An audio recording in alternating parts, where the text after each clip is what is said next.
All right, you go, Nate. Oh, yeah, sweet. Okay. Hello and welcome to the Nickson and Nate podcast. We've got a very special guest on the show. She's a powerhouse. She's a Samoan superstar on the radio. And when you look at her profile on her agency, she can do ages from 26 to 36. Oh, really? What a range. Hey, welcome to Gaby Solomona. Gaby!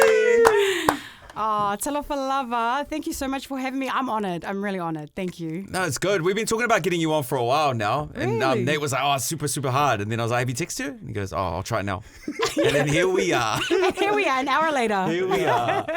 We actually had someone else. We planned to have you on in 2 weeks, so the week after next week. So today we're supposed to have one of the managers from BFT. I don't know if you've been following along. Yeah, I have. You've been throwing some shade at BFT. I haven't.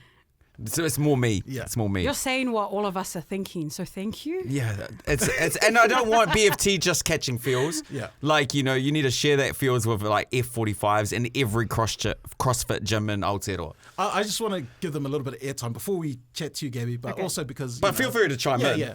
Yeah. We know you're a fitness aficionado. Is that the word? Yeah, isn't your sister a trainer? Yeah, my sister's a trainer. I'm a fitness fraud. Oh, okay. Yeah. Aren't we all? So I don't want to throw BFT under a bus because I know some good people that own branches of BFT. And I was talking to one today who was supposed to come on the show. And she had to cancel. But what she wanted to do was defend the allegations that Nickson was making. Yeah, those were some strong allegations. No, I swear to God, if you missed that episode, people that go to those things only go to hook up or to get their body looking good so they can hook up. Well, she called me today and said, could we postpone the chat because it's just happened that way. I told That's you. crazy. Yeah. You prophesied it. Manifesting, prophesizing, I'm just outing what everybody needs to know. But I love that. Case closed. Yeah. No, but I still want her on to explain it because I don't want them to lose customers. Because, you know, gyms are a great place.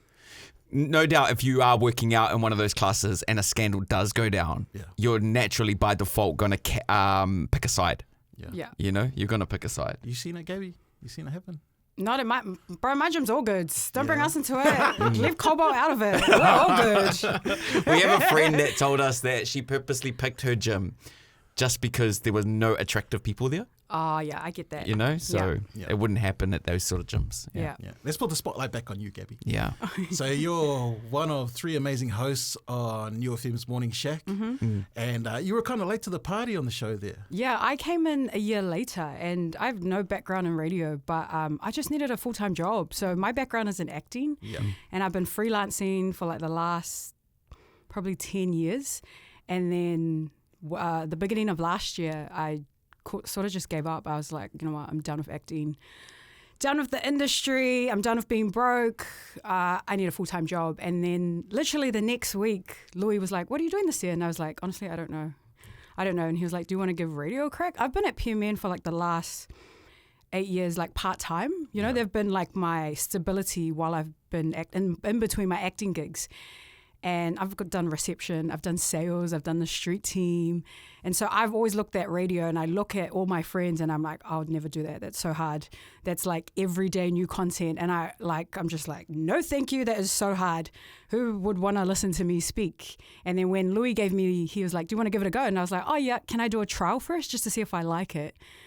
I did 2 weeks and I loved it. And you continued after that. Yeah, and then and then they offered me a full-time contract and that's pretty much how I got on. Yeah. So for people who don't know who Louis is like the DJ Sevilla of Niu FM. Oh, yes, he is, yeah. Yeah, he will hate that. Yes, He'll hate that, he will. Yeah, strangely, like father-son. Yeah. That's great. What for people that don't know, like, what was the acting stuff that you did before? Anything we would have watched? I've done lots of stuff with Fresh TV. Oh, yeah. Yeah, Coconet, lots of theatre stuff. So I'm an alumni of BIPA, Pacific Institute of Performing Arts. And that's where all the greats, I had Annabella Pulatai-Vau, I had Dave Fane, Bronwyn Bradley, Rachel House, you know, all the top Pasifika Māori actors that you see in the industry that we grew up watching, like those are my tutors. Yeah, wow. So that was my foot into the door into the industry. And so, yeah. Did you always know that was your path? Yes, but I was like too scared to pursue it. It was like my little secret. Like I've always loved performing, but I always felt like I wasn't allowed to do it. You know, when you're a young Samoan girl and I'm the eldest in my family, you're expected to be a lawyer, be a doctor, you know, do all of that. I did law school after I finished school. Like I went to uni and I did uni for 2 years. I hated it. I was so miserable. Just because that was the path that my parents wanted me to do. But I always knew I wanted to perform. Like I love performing for my family, you know, and all of that. But again, I was too scared. So I just did what my parents wanted me to do. Did uni for 2 years, failed that. What I never told my parents was that because I never attended class, because I never passed my papers, I actually got kicked out. And I was on a scholarship. Like I got into uni on one of the top scholarships. So I was like one of 50 people in the whole of New Zealand to get this Pacifico Māori scholarship. And I wasted so you must be smart. I'm a little bit smart when I want to be, you know? Yeah. And then I did it and I hated it. And then I took a gap year, worked at the movies at St. Luke's for a whole year, didn't know what I wanted to do. I went to a show, and I love telling this story. I went to a show, and it was with Pua Mangasiva, Jared Rawiri, TK. And like, I'm not trying to sound like spooky or anything, but that was like my God moment, and it was through Pua. Pua, like The Brother Size, one of the most amazing theatre shows. I'll never forget that night. And like, if you talk about this show to anyone in our industry, they'll be like, oh yeah, that was like an amazing show. And Paul's performance was just like out the gate, nothing like you've never seen him in before. And that night was the night where I was like, this is what I want to do with my life, is tell stories. Oh man, that's cool. And it was cool because once I finished Bipa, my first gig outside of Bipa, my first paid gig was with Sela and Pua. And I got to tell Pua that. I was like, I got into acting because of you. I went to Bipa because of you, you know? And so that's a story that I love to tell of how I got in, and yeah. Oh man. R.I.P. to the Uso. R.I.P. to the Uso, yeah. Well, And then, who was your person? What If do she you had Pua, who was yours? no, man, I was just chasing a dollar. Yeah, true that. Yeah. I remember I never got into radio because I was just like, it was just an accident. So, Yeah. And sometimes they turn out good, sometimes they turn out bad. I've seen both sides. Sometimes they're good, sometimes they're shit. You're doing radio now. But do you, and it's great. Radio is awesome. Yeah. If I ever get a chance again somewhere. But like with this acting thing, it's obviously on the back burner. Are you still looking? At the moment, I haven't been. It's like I lost the joy in it for me. I went. Was it money? Is it because I know you're the eldest Samoan daughter, there are expectations, you want stability, so you're working at radio. How do you lose a love for something like that? Honestly, it was like the stuff that I'd been through with certain projects. I'm like scared to talk about it. You talk about it as deep or as shallow as you want. Yeah, I was part of a massive production called Sis.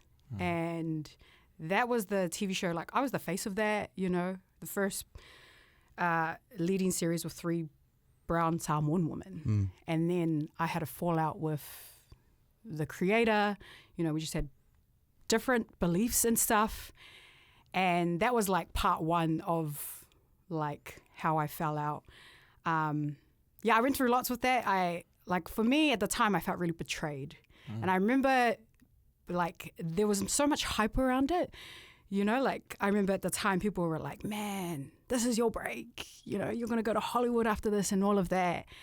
And like I wasn't getting any opportunities, hardly anywhere else. So that was my big first break. And then when it fell apart the way it did, like it broke my spirit. And I just remember feeling so defeated. Like I put everything into this show and it just fell apart. Like I lost everything. I kid you not, I've not got one gig from that TV show. Most of my gigs that I've got has been from Fresh TV, from Coconut. And shout out to Lisa Tauma and, you know, the work that she does there, because that's where people recognize me from. That's where lots of doors have opened up for me. But yeah, Sis was phase 1. And then I done a theatre show, and another thing, just clashing with differences. And I realized that I just have to be intentional of who I want to work with. It's when I speak up about things I've found, and people don't like that. When you're the first one to speak up to these people, they don't like that.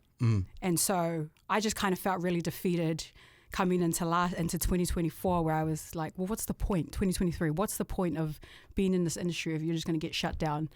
And yeah, that's like a long story short of what I went through. If I remember correctly, there was something about, I think this was on Comedy Central. Yeah. And for some reason there was miscommunication or somebody did something Oh, it was deceiving. where it was screening, eh? Yeah. Or maybe it was paywall. Or paywall, that's And it. there was a disagreement between Yeah. the creator. And so you got caught up in all of that. I left before they filmed that series. So I was part of the pilot series. Yeah. And then dramas went down and I was like, I want no part of this. Okay. Yeah. I spoke up about a lot of things. They didn't like it. So they left it up to me. Like, are you going to leave or are you going to stay? And I was like, okay, well, I'm going to leave. Because for me, my biggest thing is like, at the time, they were trying to make us do things that we weren't comfortable with doing as Samoan women. Because what we realized from the pilot was that it was, as great as it was, there were things in there that were offensive to our culture and to our community, which we didn't realize. And then when our friends came to us and were like, hey, there's like that thing, we don't do that. Or, you know, hey, I found that quite offensive. Like, we listen. So we're like, okay, going into the next season, you know, we've now got a responsibility now that we've got eyes on us. And you know, our biggest thing with Sis was like, we want young brown girls to see themselves in us. Like, we are now the face, you know, that the young brown girls see. When it got to the next series, for me, I felt like, oh, this is going a different way. Like, I feel like the heart of that is now lost and I don't want to be a part of it. And that, honestly, at the time, I felt like my career was over because that's all I had. Yeah. And not only that, it was like, it blew up so much. What people didn't know is how freaking broke I was. So, you know, it's like you have everyone looking at you and they think that you've cracked it. I was so broke, but also I was so conflicted because it was like, this is my massive opportunity that I have been dreaming about for years. At the same time, it just doesn't align with what I believe in. And I don't want to be the face of something that's saying it's Samoan, but it's not. But it took all of that for me to realize that. And I had good people around me at the time as well, you know, who had my back in it and were talking wise things into me because I couldn't see it at the time. I see it now in hindsight. But yeah, for me at that time, it was just like, nah, this is not something that I believe in, not something that I align with. So I'm going to step away. And then they filmed that series and then that's when I wasn't part of that drama. Okay. So yeah. It's crazy because like it's hard when you're going through a situation like that and to make a decision on what's best for you when emotions are at an all-time high. That must have been so conflicting as well. And you don't want to let anybody else down, especially yourself. But one thing I do want to give you credit for, when I took a sabbatical from doing morning radio for 2 years, I used to tune into the Morning Shack and I heard you and you sound so confident and so proud of who you are and the culture that you come from. And to know that that's really you and that's not a front just for radio, it's actually really cool.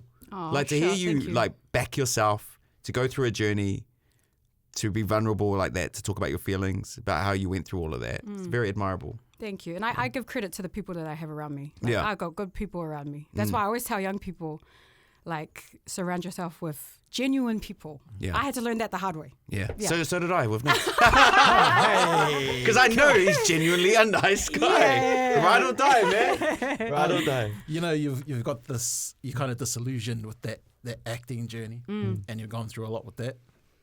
Even before that with law school. And now you're doing this radio thing. Yeah. Is there something else on the horizons that you're thinking about that you're kind of just looking at going, I think that's a bit of me? Like, because let's be honest about radio, we know the ceiling on it.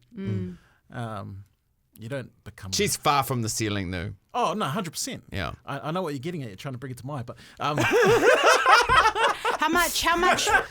what You know radio. You've been in it long enough now to know that whatever you think, man, halve it. Yeah. Hey, man, I have to go do crime. See? No, I'm kidding. That was a joke. That was a joke. Yeah. But is there anything else that you're looking at where you want to kind of try your hand at? Yeah, where's Gaby going to be? Honestly, and this is really brave of me to say this out loud, but yeah, I don't see anyone that looks like me or talks like me in the podcast game. And so that's sort of where I'm looking at. I've sort of started already talking to people about it. I'm also scared to like, you know, just jump into it. But yeah, that's what I'm looking at moving forward. Yeah, that's cool. Which is why we're happy that you're here so you can kind of talk about it. Yeah, and I appreciate it. And what I've learned as well is the power that brown men have. When you invite a brown woman into your space, like what that does. And I think a lot of us brown women are learning as well. Like we need our brown men to help us to do the things that we need to do. You know, I know we like in our day and age we like to be like, I'm Miss Independent, like I'm like the face of that, like, you know, I can do it all myself. But in these spaces, like we actually need our brown men to, because yous will get the door opened for you. You know, yous will be allowed in that space. Be allowed to speak your mind. When a brown girl does it, she's angry. It's really, really tough because the way you feel about brown men is how we feel about white people. Yeah. So this is... He's on the same level now. No, there's no way, you know? But, you know, collectively, I know what you're getting at. You know, like if a brown man can open a door for a brown woman and we can go through that door together and work as a team, more voices get heard, right? 100%. Yeah. Yeah. But here's the thing. Not everybody can walk through that door together at the same time because you're jam. Well, we're not that big. I'm the only one big one. No, but you know what I mean? Sometimes you can't help everyone. And that's where a lot of, I wouldn't say friction, because sometimes you got to go through and make a move first, then bring the other person through. Right, I hear And you. I've seen a few people, like groups of people try and do the same thing at the same time and they end up just trampling each other. But how far are you into this podcasting idea? It's just still in talks. Still, I have an idea of who the team that I want to work with and the direction I want it to go. But that's all. Nothing's been set in stone yet. Yeah. So you're still focusing on morning radio for now? Yeah. Which is an incredible place to be because not many people start in morning radio. Oh, really? Like that's the holy grail of a radio station, right? To work on breakfast radio. Yeah. And that's where everybody kind of wants to get to in their radio career. And you've like, what is it, frog leaped it and you're there now and owning it. I think everything that I sort of like, everything worked out. Yeah. I think. And it prepared me for this gig. What I was not expecting being in radio is the amount of brown women that have come up to me, different ages, like, man, I love listening to this show because you talk like me. And because for me at first it was just like, I just need a job. Like I'm being broke. And then when I have brown women come up to me and be like, I love like hearing you talk about the things that we can relate to. I'm like, oh shucks, this is way bigger than me. Way bigger. And like I have a responsibility, but to be in this seat is a privilege. Yeah. Do you feel that pressure? Yes and no. Yeah. How often do you second guess yourself when you're about to say something? It's a bit interesting at Niu FM because I'm allowed to just be myself and just say what I want. I think where I start to guess myself is when I have to be vulnerable, when I have to like start being real, and then start talking about the things that, you know, because we joke around a lot. Yeah. So when I have to start getting real, I always get nervous. Is it for the scare of being mocked, or is it just because you want to get your words out right? I think because I don't want to let anyone down. Yeah. I don't want to disappoint anyone. Yeah. It's funny when you're in this space, whether you're on radio or you're on a podcast or you've got a big social media following, especially with what's happening now in the world of Palestine, what's going on with the marches that are happening this week, you know, to stand up for Māori and Te Tiriti, and people will come to you and they go, can you speak up for us? Yeah. And then you have to, and sometimes you don't even know what the issue is, but you know you've got a responsibility.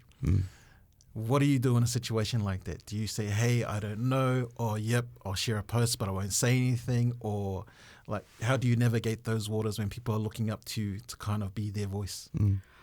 The thing that comes to mind right now is at the moment the Samoans, they're fighting for, you know, the restoration of the Western Samoa Bill, you know, for the citizenship. And I had a few people approach me like, can you share this? Can you share this? And for me, I was like, I don't even know what this is about. And when I was looking into it, I was like, oh man, this is a problem that we have in our culture is like, and they don't mean to, they don't know it. The older people, you know, you just do what we say to do, you know? Yeah. Well, we're going to tell you what to do. You just do it. Don't ask questions. And for me, I'm always looking at the young people like, oh, that's not how we listen to things. It's just going to go in one ear, out the other. And I don't know anything about it. So I reached out to Lani Alo and I was like, hey, can you come on the show and can you come and talk to the youth about it? Because we're not going to listen to the old people. You know, we should, but we should care. And I asked him straight up yesterday, like, why should we care? And the way he was able to break it down for us. So for me, it was like going to someone who does know something about it and bringing them on the show. And I'm finding like that's sort of my power, my responsibility is like, if I don't know the answer, I'm going to go to someone who does and give them a seat at the table. Yeah, I love that. Yeah. It's funny because we're getting into this habit of shaming people who don't share stuff. And the problem is when you look at this and you're just observing from the outside and you're seeing this person who knows everything and saying, I stood up for this and I stood up for this and shame on you guys if you don't share this. And then once a person shares it, like, oh, you shared the wrong one. Yeah. And you're like, oh, well, I don't want to get involved in that.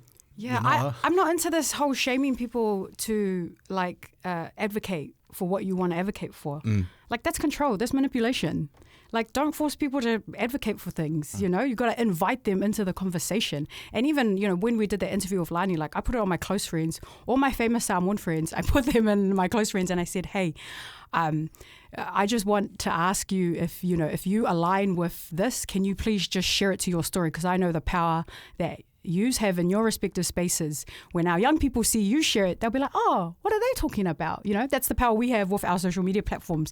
But also, if you don't want to share it, then don't share it. I'm not trying to force you because I hate being forced to do anything. And I feel like that's what we need to stop doing is forcing people to believe in what we want them to believe in. Like, it's not going to work. Yeah, like law school, eh? You force you to do it and then you fail it. I know. Then you know, you feel bad about it. Yeah. Hey, something else that has been really powerful on social media is the fact that friends and family have been trying to find you a boyfriend. Oh, no. What's going on? How come you can't find yourself a man? What's going on there? Because honestly, I thought, wait, what is this? Is this...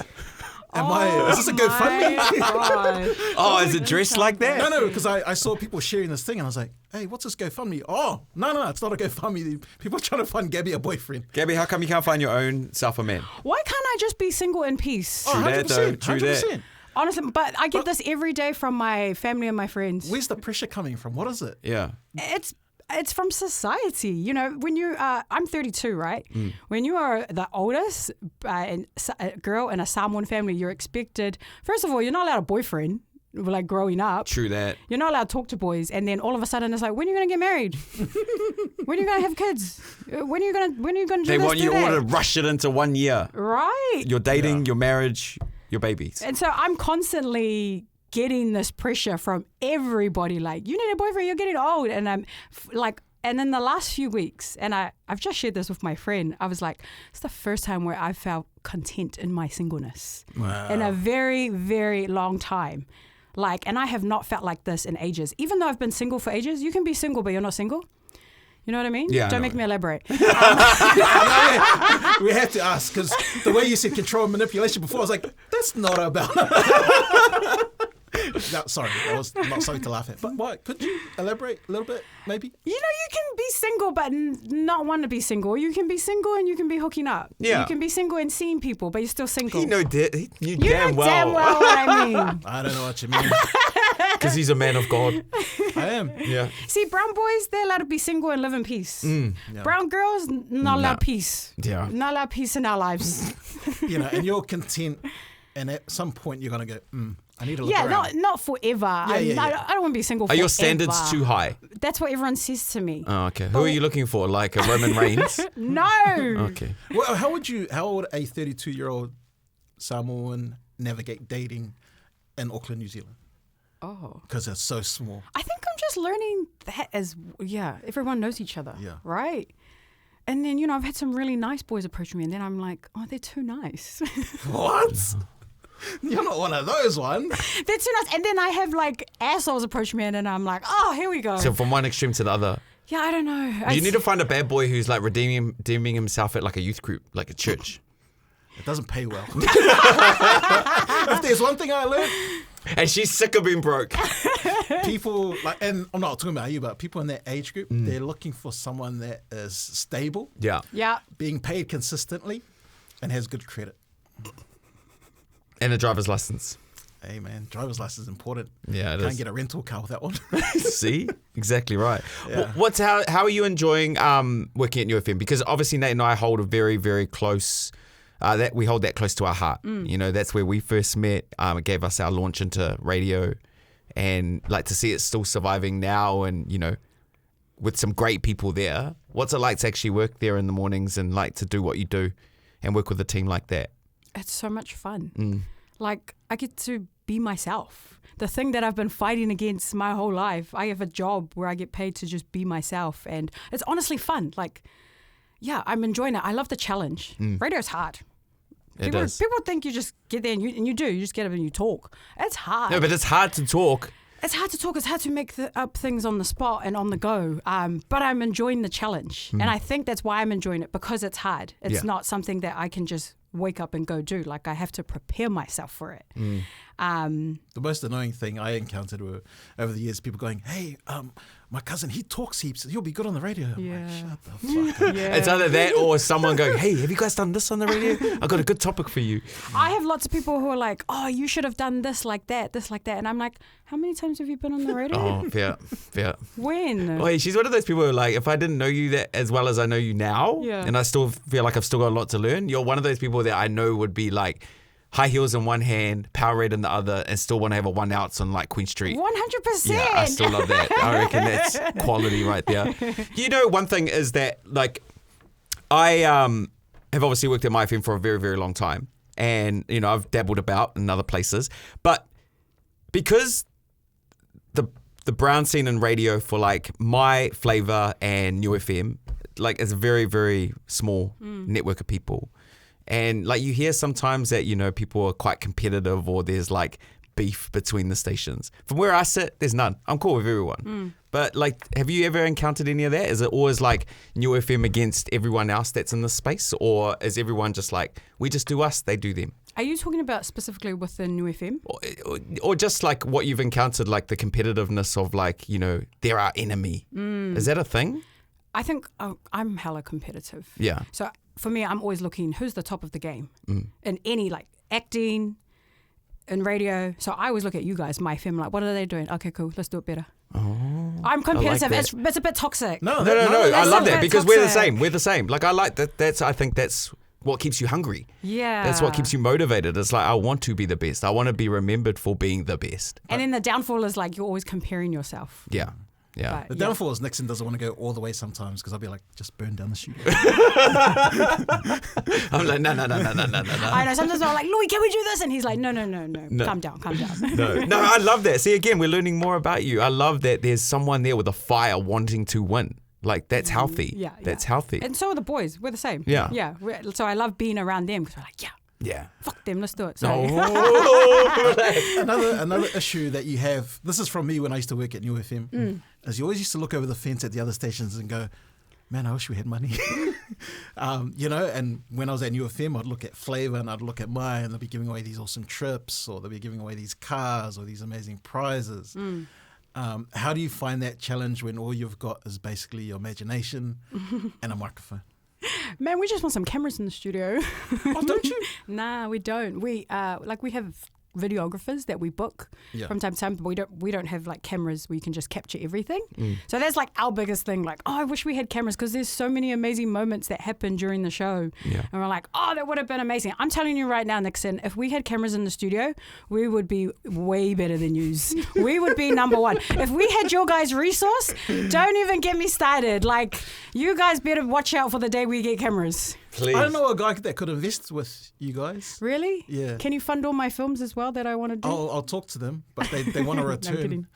What's the Can you return? relax? She just said she's coming after me, and then you're trying to fund it. Hey, I don't work at my And then I'm like, well, what is it? No, I love it. No, this gets me excited, and this gives me purpose in the morning. Because sometimes, you know, like when you're waking up so early in the morning, you're going to work, and you're like, this is an easy game. Now I know someone is right up our ass trying to take it. I'm like, nah, it's a little fire in me now. Yeah. I've got lots of fire. Yeah, no, it's a very attractive trait. If we go back to the acting, because I'm really interested in this, how do you resolve that situation? Because, man, like, even if you're not in that industry, like, just for somebody that might watch a great movie, everyone dreams of being like a Tom Cruise or a Denzel Washington, where you've had experience doing that. What would be the right move or the next move to make if you want to rekindle that fire for that career? Yeah, because you've obviously got talent. It's actually nothing to do with acting. It's me. Like, it's the work that I need to do within myself. I've done lots of acting gigs, and then you finish a show, you come off, you feel empty as. And I was just sick and tired of feeling like that. Like, having the things that you dream of having, and then just feeling nothing. I was sick of those feelings. I remember doing the last theatre show I did. I remember I was in, like, during rehearsals, and I just had this moment where I zoned out, and I was like, is this what I want? nah, it's not.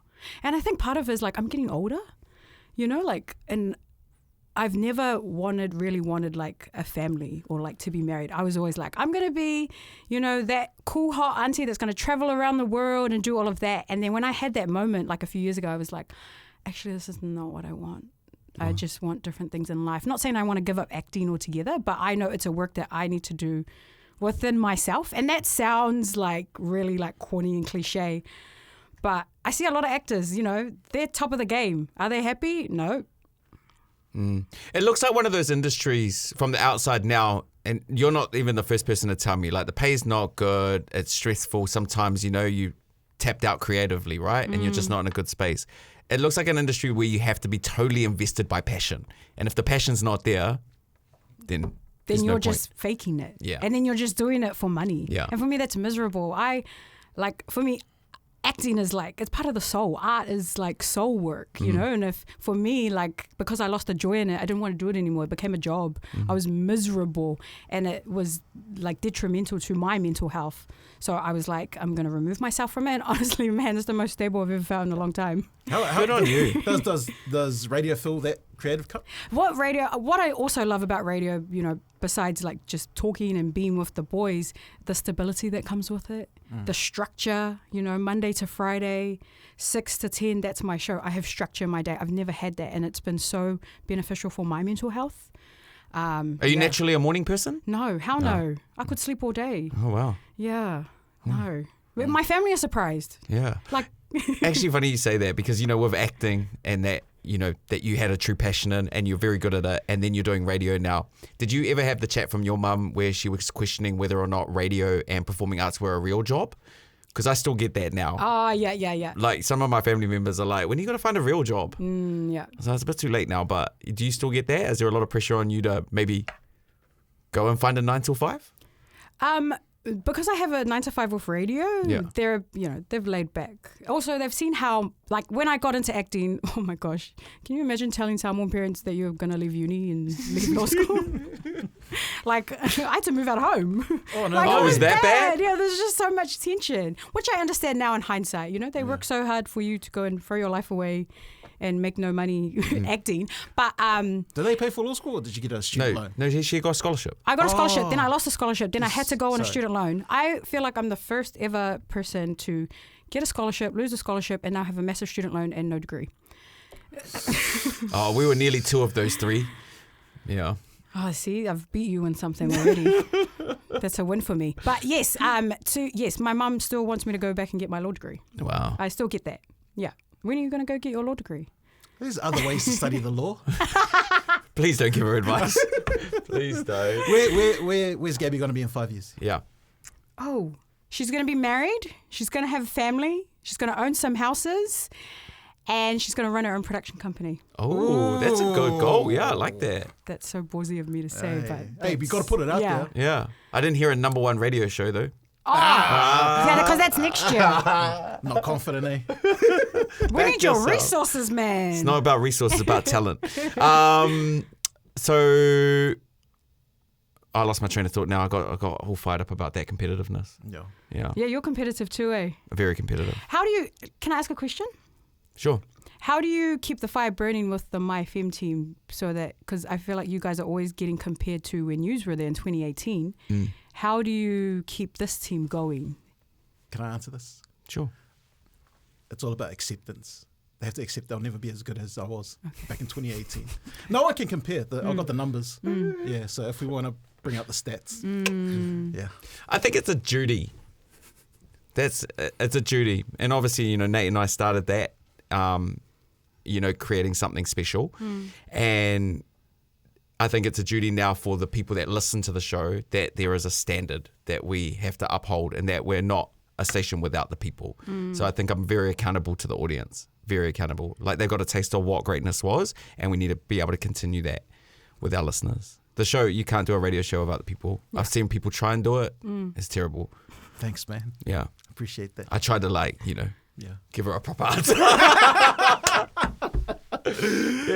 But also it's fun. And, you know, these jobs don't come that, like, I mean, you're the perfect example. You know, that someone came and tapped you on the shoulder. You don't see jobs for radio just in the newspaper. Yeah, no. You don't see them on Trade Me. No. You know, and it's not always who you know. Sometimes, you know, you've got to go and do a hustle or get tapped on the shoulder. And that's obviously acknowledgement from stuff that you've done before that you're getting credited for. So you should take that as an honor. Timing is everything. Timing is everything. 100%. There's only so many seats, and I know some guys that would be amazing. But unfortunately, they came at a time where there was no slots available. Yeah. So they just had to move on. Yeah. Yeah. But you're at such a great place. And again, like, Nate and I love Niu FM. Like, they've always been good to us. They always welcome us back. I mean, now they are. I mean, Nate had a bit of a rough year. But, you know, when he got walked out. But again, like, without that station, you know, it's just one less place that people can hear our culture's voices. Yeah, hard If we out. didn't have that, it would be such a missing piece of the puzzle. Yeah. Yeah, no, it's an honor to work there. Yeah. Yeah. So when can we expect this podcast? Oh. Yeah, that also wasn't in the 5-year plan. Yeah, no, I didn't say that, did I? Because I think for me, it's like this year plan. Oh, yeah. Yeah. Like something that I want to get up and running this year. Well, let us know when it kicks off. And I will. Then I'll have you guys on. Yeah, 100%. But I can't afford yous. You don't pay people to jump on your podcast. Well, Are you you pay- expecting a call? Hey. Why is here? I thought. The same thing was going through my head. Like, what, we have to pay her for this? What? Oh, nah. Scrap the podcast. We'll take you on a tour of the building. Yeah. Hey, Gaby, thank you so much for coming on and hanging out with us. I don't think this is the last time we'll be chatting together. No, if you do something else real cool in the near future, we've got to have you back on. No, thank you so much for having me. I look forward to you and your new career at My. Look at him, he's not like... I have no power there, man. I'm a glorified telephone operator.